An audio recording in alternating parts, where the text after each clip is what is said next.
Welcome back to another Thursday night. It's Motzei Tu B'Shvat, not Tishvat, Motzei Tu B'Shvat Ba'as over here. Maybe some other countries still is Tu B'Shvat. So wishing you a good Tu B'Shvat and enjoy new fruits. Should be a blessing, and B'ezras Hashem, we actually do start seeing some blossomings already over here. As the Shkedi HaParachat, the Shkedi are starting to blossom all the trees little by little, but it's been very cold. With that, wishing everyone a good Shabbos. We'll hand over to Rabbi Suchard. And as I always mention occasionally, the shares could be sponsored. You're welcome to be in touch with myself, Rabbi Suchard. Besides the people who are watching live, there's quite a number of people who get the shiur afterwards and watch in their own time afterwards on the YouTube channel. So with that, wishing everyone a good Shabbos and nice to see everyone's faces and have a Shavua Tov ahead. Lots of everyone.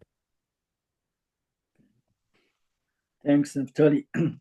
Just before I start, so just to mention again, we wish Roy a refuah shleima, and anybody who has been sick, and Mel Kerr had a triple bypass, that he also should come to a refuah shleima.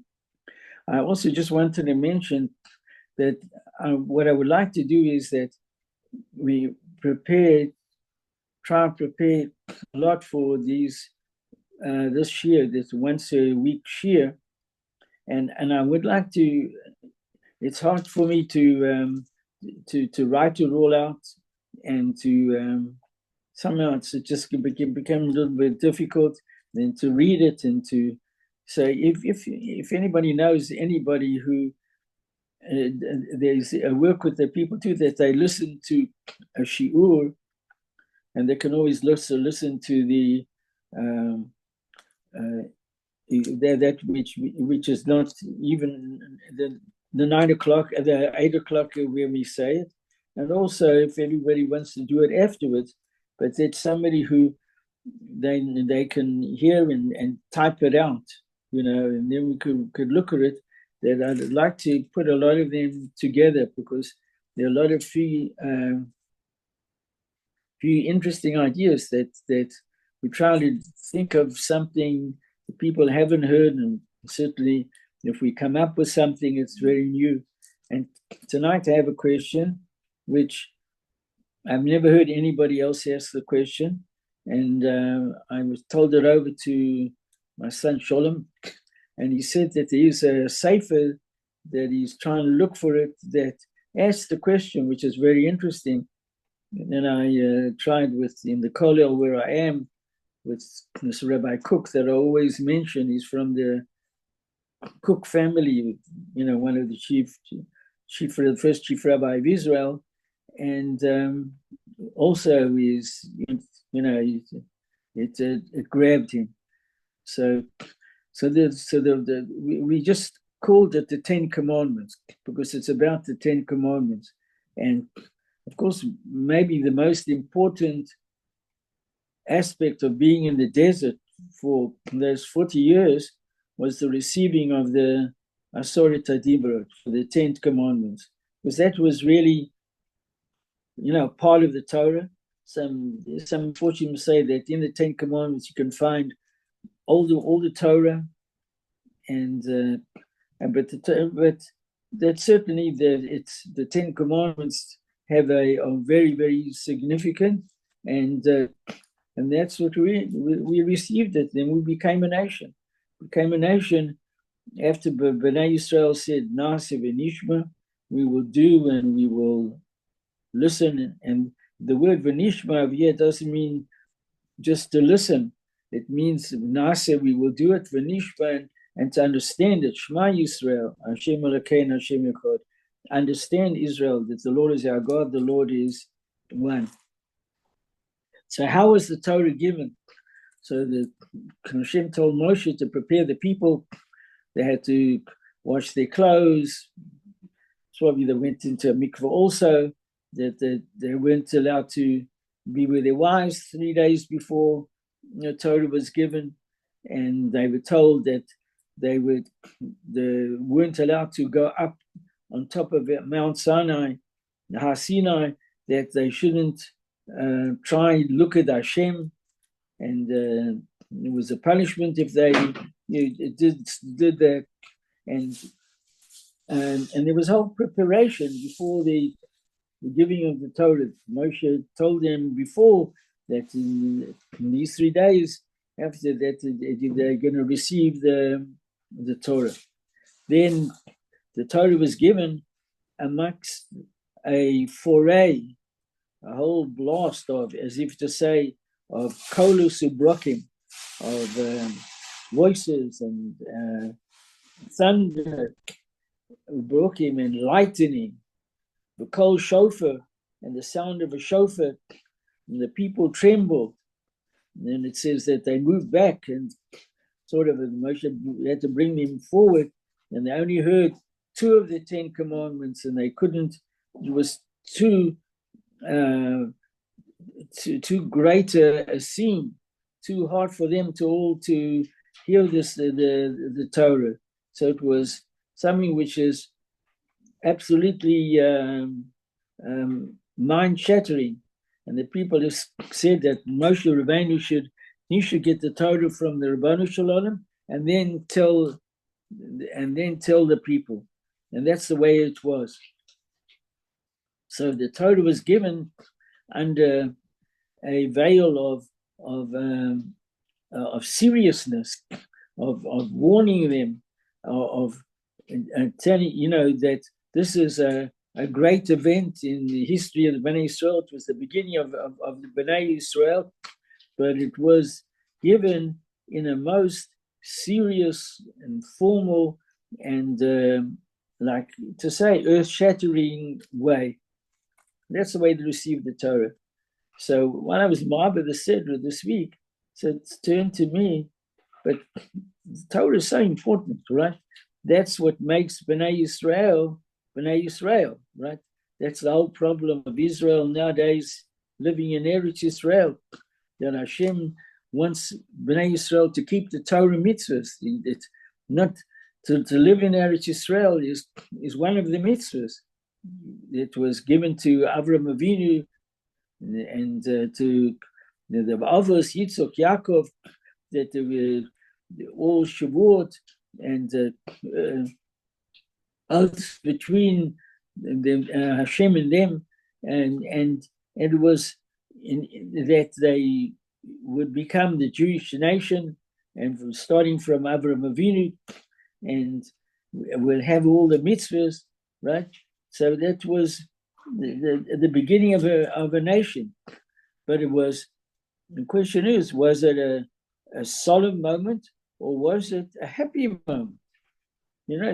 People could say it's very happy, like a bar mitzvah is also solemn. It's a guy before he was a katan, that he didn't have to do the mitzvahs. Now he has to do the mitzvahs.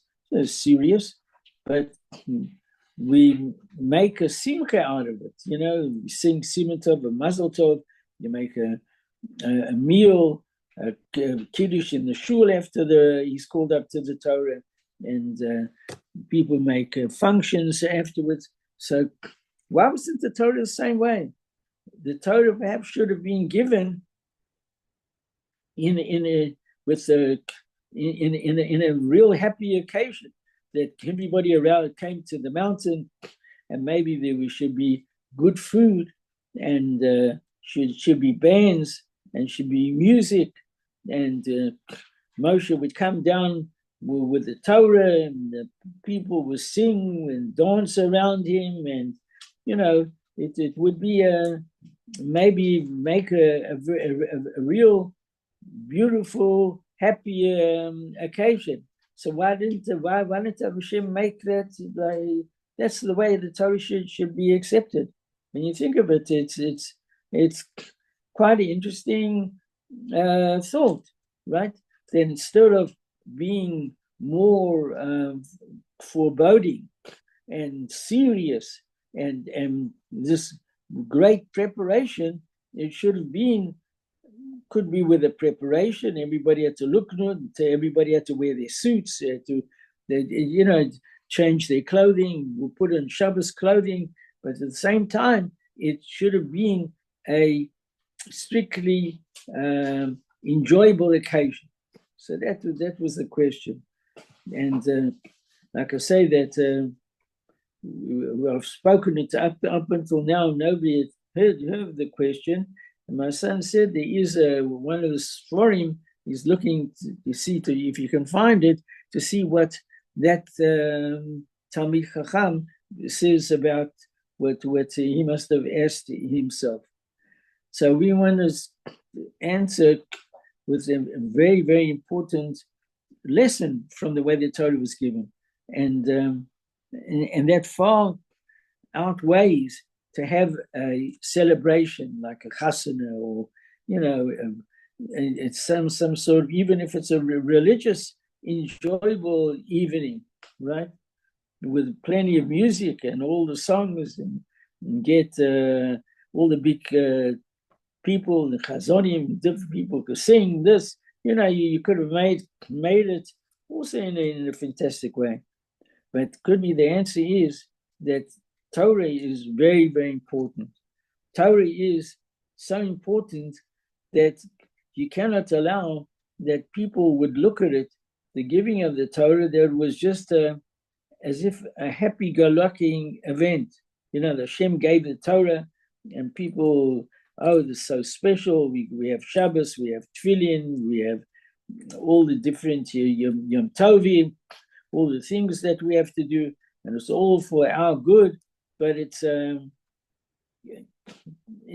more festive than anything else. But what happens when you have a feast? What happens when you have a party? So there's always those people who bring out a bottle of scotch or whiskey or something like that and started passing around, because maybe it's just like Purim. Purim, they want to destroy Bnei Yisrael, and Queen Esther with Mordechai, and of course the Rabbanu Shalom.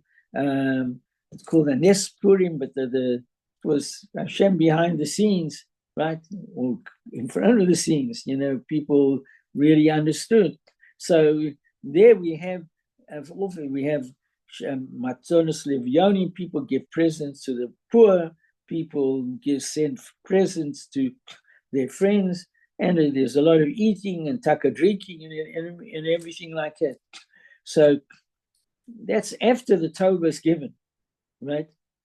And something happened in between, between the giving of Torah and up until this day. And we celebrate it, or sometimes difficult, and then we more mourning in a mourning way, if Tisha B'Av or something like that, which happened. But what the Torah wants to teach us something very important, and that is that the Torah is a serious business. It's serious. It's not that if I want to be frum, that Hashem will give us a prize. And if you don't want to be frum, no prizes, right? So it's not like that. If you do what I tell you, says the Rabbanu Shalom, you'll be successful. And if you don't do what I said, then you will be unsuccessful. That you there's a punishment for that. Why? Because that's the reason, the etra of the world. The Zohar says, God looked in the Torah, Ubara Olam, He created the world. Right? The purpose of the world is that the people should be not like the people of the flood, right? And only Noah was saved, and they should just have a happy-go-life, doing wrong things, hurting people that, it's of no consequence. There's no reward. Maybe there's a reward, but there's no punishment. So the people said, we'll just do what we want, right? So that's not the case. The same that the case that has to be that it's serious, and you cannot afford to do anything wrong when receiving the Torah, because it wasn't that if you became drunk, well, unfortunately, you weren't there when, when they started practicing the Torah. Well, it was tough. I wasn't there. It's no. If you're not there, if you do things wrong, then there is a punishment. There is something which you're not really part at the end of Klal Yisrael. There's some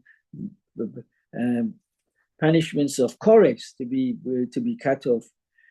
So we had to set a perfect and beautiful explanation, which I believe is so very, very true, is that when Hashem gave Adam and Eve, who were the first people who were created, so Hashem told them that there are two trees that they're not allowed to eat of, from the tree of Das, of knowledge, and the tree of Chaim, Eitz HaChaim. And anything else, there was luscious fruit. They could live on the fruit. They enjoyed the fruit. They didn't, at the moment, they ate from nature, but they didn't kill animals in order to eat. But but Hashem said that there's a proviso, and that's the whole of life comes from this. That the life is a challenge, that you have to do the right things. If you do the right things, Hashem will approve of it. God refers to all the nations of the world. Like nowadays, you may have a chance to speak on it, not now more, but like Trump, who's the new president of the USA, he mentions God's name, right? Whether he's Jewish or whether he's not Jewish, right? What he's doing and plans to doing is very much the same as individuals in the Torah who weren't Jewish. One of them was Koresh. Koresh he built the second temple, right, in the year 70 CE. Unbelievable that a Goy did it. So the fact that maybe Trump is bringing in interesting things and it's for the good of Bnei Yisrael, it's from Hashem.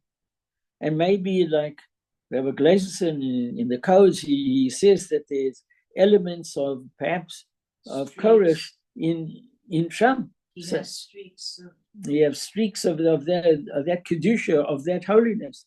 So and it looks like that, and please God, it is like that, because he always has the name of Hashem on his lips. He says his life was saved at the shooting because Hashem had a job for him, and maybe he's a reincarnation of somebody. The forms of could be Koresh himself. We are allowed to believe that because Hashem created the whole world, right? He created Goyim as well as Jews. We're just fortunate that we come from great people like Avraham, Yitzchak, and Yaakov, that they believed in Hashem. Hashem appeared before them, appeared to them, and they became the pillars and the beginnings, together with their wives, of the nation Israel.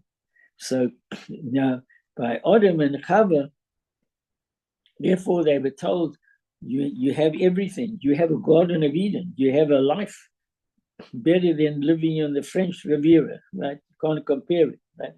But the one thing is, do what I tell you to do, and don't do what I tell you not to do. And I'm only telling you two mitzvahs: this tree and that tree, don't touch. The rest of the gardens, the mangoes, the fruit, everything comes in time and is luscious. So when Chava touched, the question how she touched it, they say that she added that you're also not allowed to touch the trees, and the snake pushed her against the tree. So the truth is that she didn't actually start off eating it, but then afterwards she touched it, nothing happened, so she ate for it, and of course that she was afraid that if there's an onish, for her, then she's going to lose Adam. So she gave it to Adam. She says, we either live together or we go down together. So that's the whole narrative for a different occasion. But the question here too is a fantastic question. Why did Hashem make it that if they ate from the fruit, it would certainly change their lives, and they would either live forever, right, or they would be, each one would be a remarkable Einstein, right? Why Hashem could have made it a little different to safeguard any human being or any creature other than Hashem partaking from those two trees. But Hashem wanted to test them, so he could have tested them such an easy way. You see, those two trees, one is the tree of life and one is the tree of knowledge. I don't want you to touch them. I don't want you to eat from them, right? So it's like saying, person builds a beautiful building, he paints the beautiful building, and but it's freshly painted, and one wall was beautiful, sparkling white, and there was a sign at the top, do not touch wet paint, right? So what does everybody do? They come and they look. But most people, they think they're smart than everybody else. They always put their finger into it and see if it's still wet. For what reason? That's human beings, right? So even though that it says do not touch them, there's always those few people who do that. So, and that would be a test if the people, they kept the request, or they didn't keep the request. So the same thing with Adam and Chava. They could have said, if you touch it, you're going to be smart, right? So he wasn't smart, right? So then Hashem says, okay, I didn't really put any special kiddush or holiness into the tree. I just wanted to see if you're going to listen to me. That's good enough. But Hashem didn't do that. Hashem made it that if you touch the tree, then it's going to happen. You're going to be smart. But what came with the smartness? He says death came. People could have stayed in the Garden of Eden, right? They could have grown up their children. They married and had children. Could have been a different life. Maybe the whole world would be in a Garden of Eden, Look what they did for the world. But what does it mean?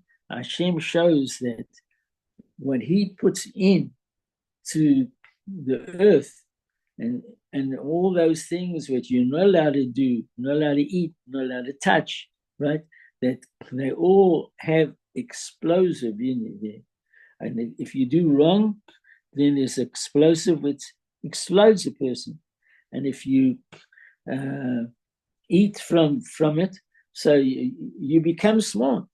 Not that it was just a test, it was for real, right? But many other things is, could have been, don't eat from it, right? And it could have been, let's say, cherry tree. It was apple tree was, right? So they enjoyed it on the apple, but nothing happened because it was a plain apple that Hashem went and bought in the market, as if, right? So it wasn't that special.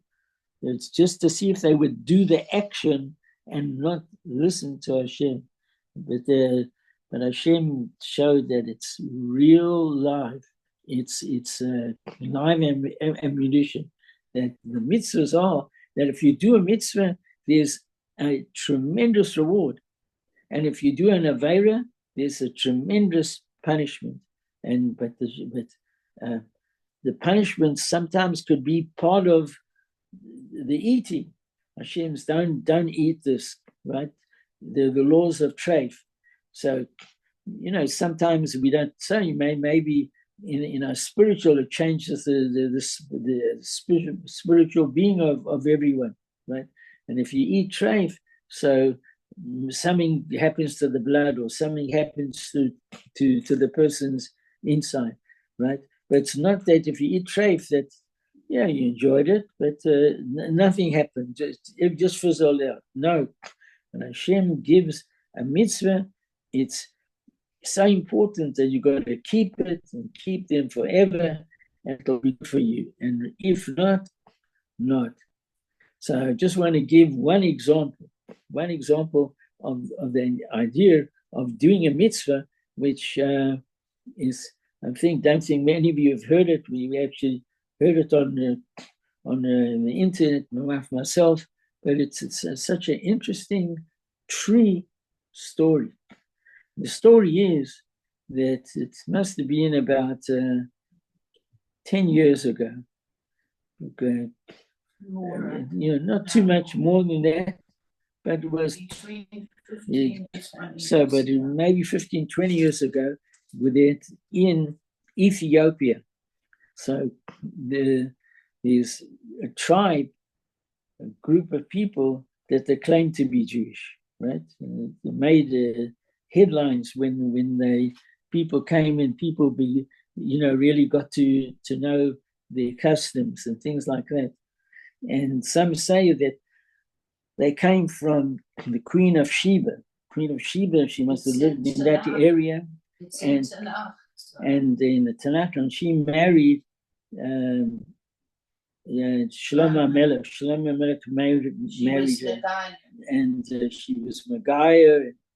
Some say the reason I had a teacher when I was in Tills, Rabbi Rabunovitz, he wrote books called the Das Sofrim, like Baruch's on Tanakh, a fantastic individual who actually went to his classes, and he said that the purpose of Shlomo Melech, like marrying outside the faith at the beginning, and they were Megaya, and that he had more people, that you mentioned the father-in-law of a different country, so then makes allies to the Bnei Israel. So his intentions were good, but of course lots of problems came out of wives who weren't so good.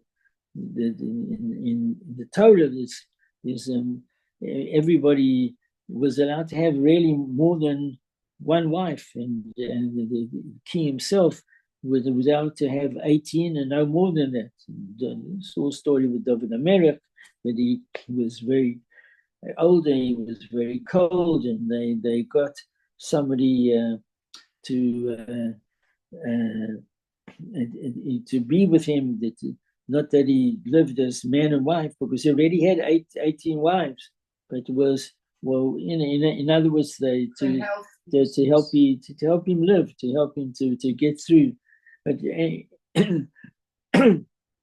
but when the Torah tells you not to do something, so you can't be smarter than the Torah.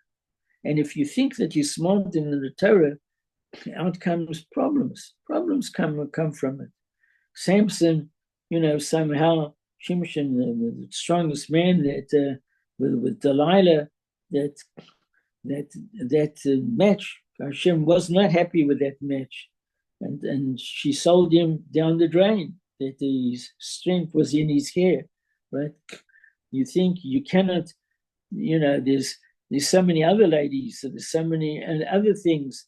And same thing with the king, that he, because of being the king, Tucker was allowed certain extra pluses as a king. Maybe a lot of kings that did it, especially in those days.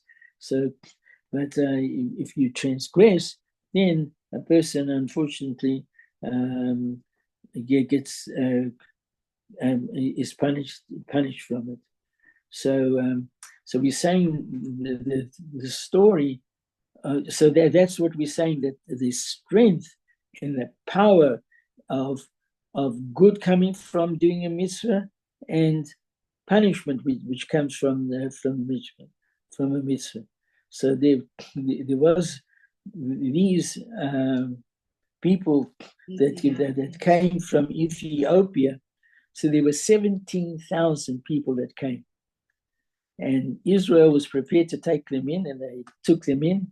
And the people, you live in Eretz Israel nowadays, you see them all the time. You see them all the time. Most of them it seems that they are from, they didn't have the mitzvahs that like the rest of Bnei Israel, because they were cut off. They were in North Africa.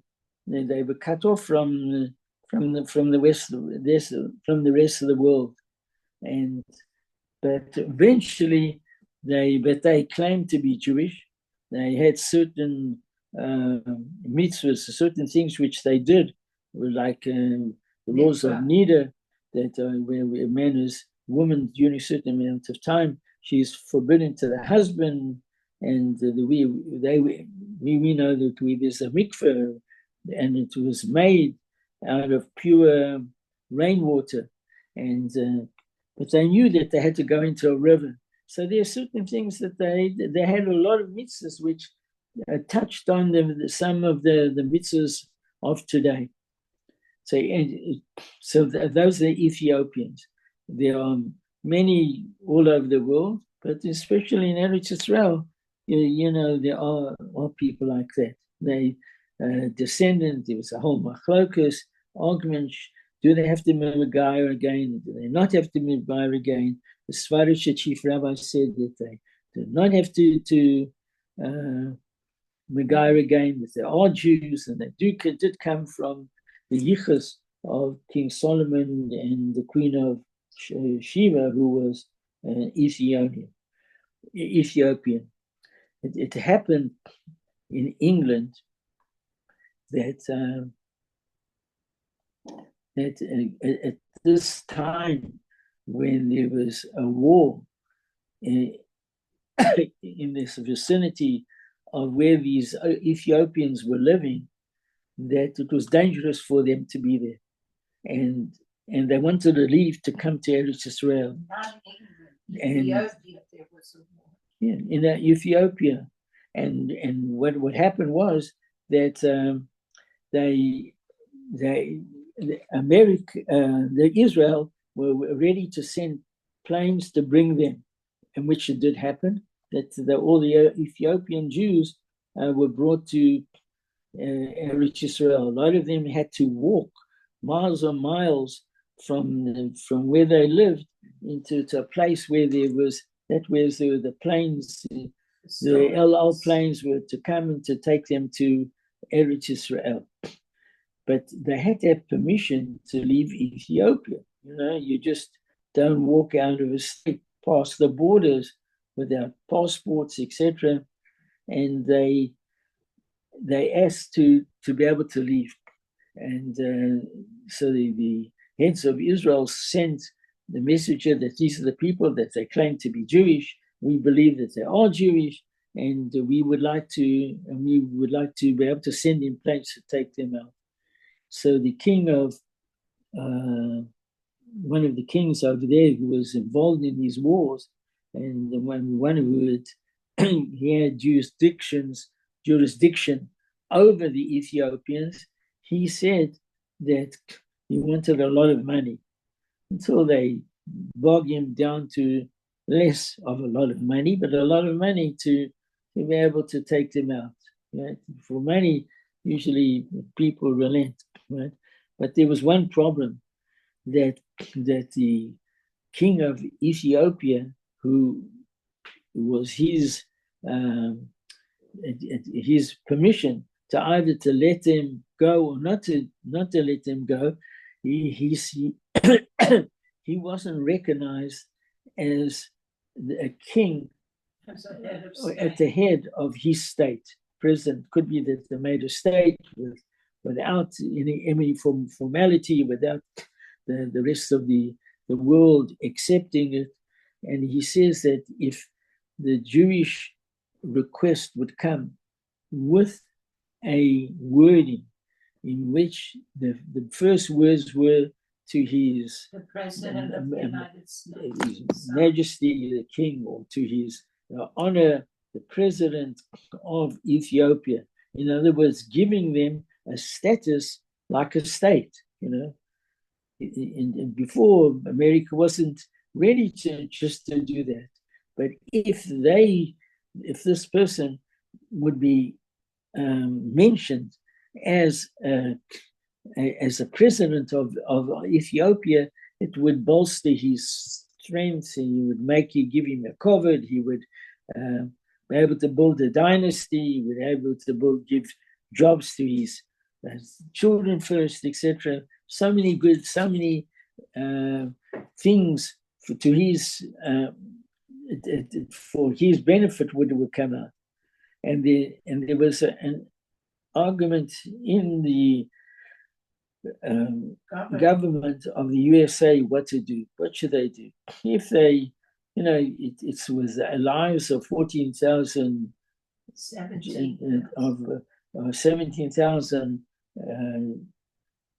people who were either to be considered Jewish, and they could come and leave to come to Eretz Israel, or not. So this was the big problem. And one of the meetings, the government meeting in the USA, it was at the White House. So they said, look, what should we do? Right?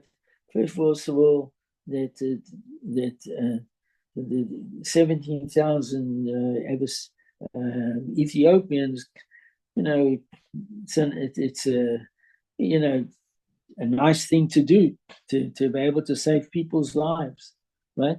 But at the same time, it's going against American policy that all the time we've been keeping them at pushing, as if to say, pushing them away, right? And they shouldn't come to Klaus. But once you start giving them permission to go to Israel and acknowledging that the king was like the head of a state, you know, but it seems that was also against, for whatever reason, against the policy of the United States. So the vote was 50-50 in the middle. So suddenly somebody came, one of the people who was sitting there, and he got up and he said, look, my name is so-and-so. He says that I was, and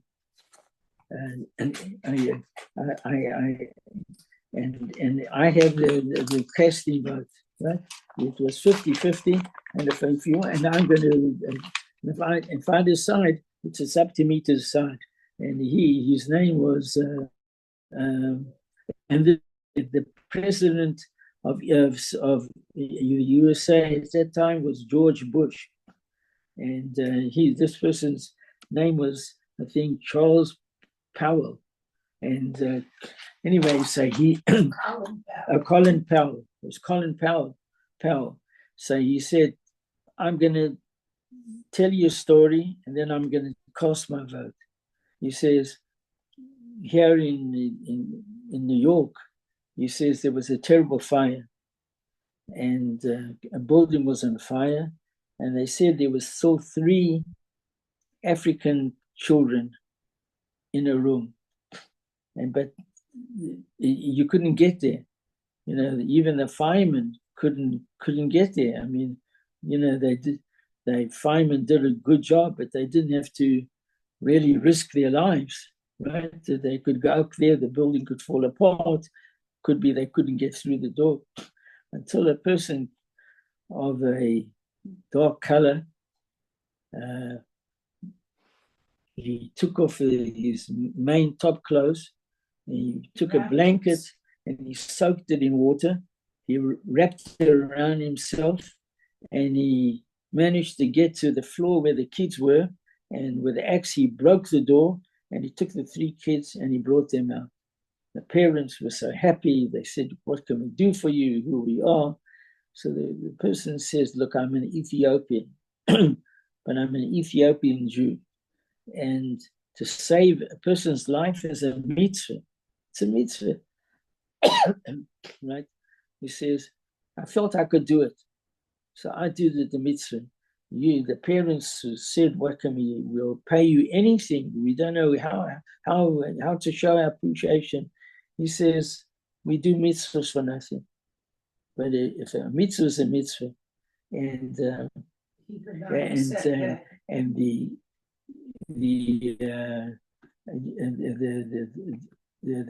Mr. Powell, he said that he was high up in the U.S.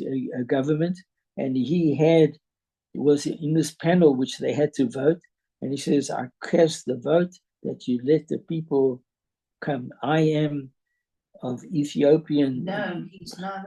He was one of the children. Oh, excuse me. He was an Ethiopian who saved the children. He says, I was one of those three people, right? For three children. And he says that I appreciate the mitzvah that this man did, this Ethiopian, and I vote that we do allow that the 17,000 come, and we do give credence to the president of Ethiopia.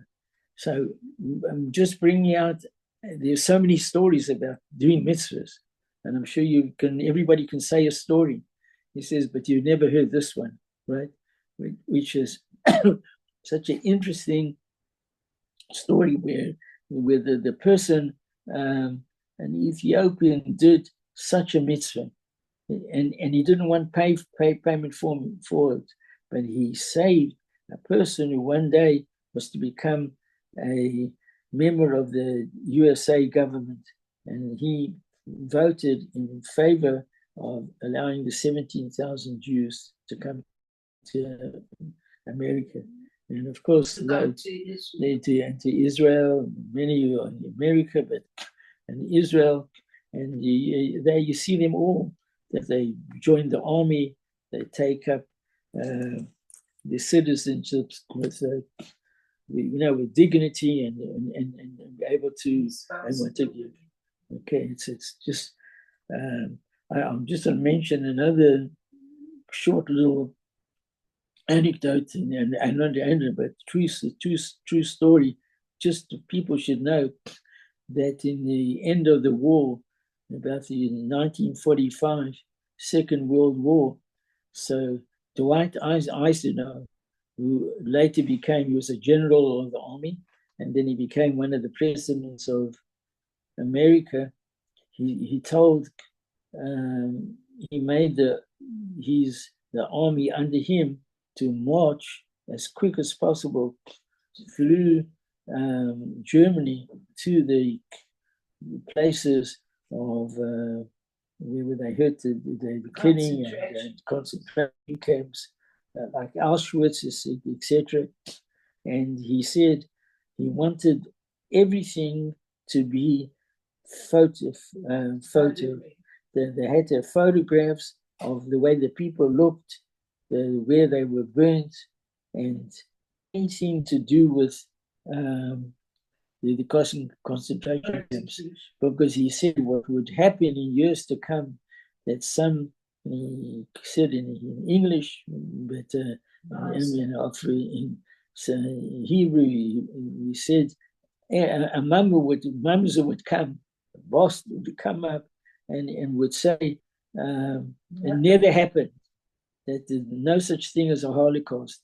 And we know that unfortunately there was a Holocaust. But so we have to have pictures and witnesses because you got the people who were living, German people outside these camps, to come in to see the emaciated bodies of these people and take pictures, and those that didn't make it, they had to bury them. They were living there, witnesses, and the photographs were witnesses which will be for all times. And there has been people who said there never was a Holocaust, never was this, and never was that.